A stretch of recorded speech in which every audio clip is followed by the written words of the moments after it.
Postal బ్యాలెట్ల ఓట్ల విషయంలో ఉద్యోగుల చైతన్యం దేనికి సంకేతం? తొలి రోజే కథం తొక్కడం ఎవరికి ఇబ్బందికరం? ఏపీ పొలిటికల్ సర్కిల్లో ఇదే చర్చ నడుస్తోంది. గత 5 ఏళ్ల వైసీపీ పాలనపై ఉద్యోగ ఉపాధ్యాయులు విసిగిపోయారు. రద్దు చేస్తామన్న సిపిఎస్ సంగతిని జగన్ మర్చిపోయారు. గత ప్రభుత్వాలు ఇస్తూ ఉన్న రాయితీలను సైతం తగ్గించేశారు.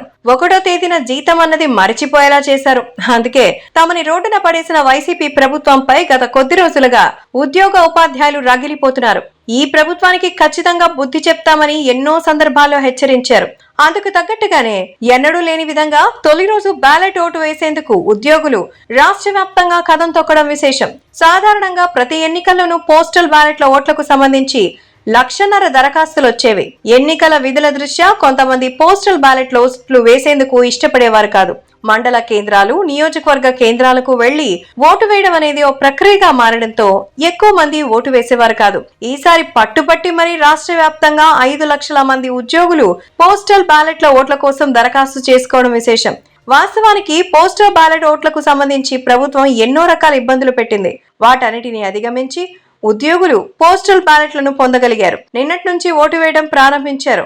ఓటు అనేదే ఆత్మ ప్రబోధానుసారం వేసినా చాలా మంది తాము వైసీపీకి వ్యతిరేకంగా ఓటు వేశామని చెప్తున్నారు. దాదాపు 190% పైగా ఉద్యోగ ఉపాధ్యాయులు కూటమికి ఓటు వేసినట్టుగా తెలుస్తోంది. చాలా మంది ఈ విషయాన్ని బాహటంగానే చెప్పుకుంటున్నారు. గత కొద్ది రోజులుగా ఉద్యోగ ఉపాధ్యాయుల వాట్సాప్ గ్రూపులు పోస్టల్ బ్యాలెట్ ఓట్ల విషయంలో సలహాలు, సూచనలతో నిండిపోయాయి.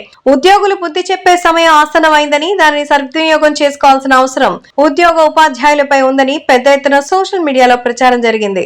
పలానా పార్టీకి ఓటు వేయాలని నేరుగా చెప్పకపోయినా ఆత్మ ప్రబోధానుసారం ఓటు వేయాలని చెప్పినా అది ఖచ్చితంగా వైసీపీకి వ్యతిరేకంగా వేయాలని చెప్పడమేనని తెలుస్తోంది. అయితే ఇందులో కరడుగట్టిన జగన్ అభిమానులు సైతం వైసీపీకి వ్యతిరేకంగా ఓటు వేసినట్టుగా తెలుస్తోంది. మొత్తానికైతే జగన్ కి ఉద్యోగ ఉపాధ్యాయులు గట్టి షాక్ ఇచ్చారు.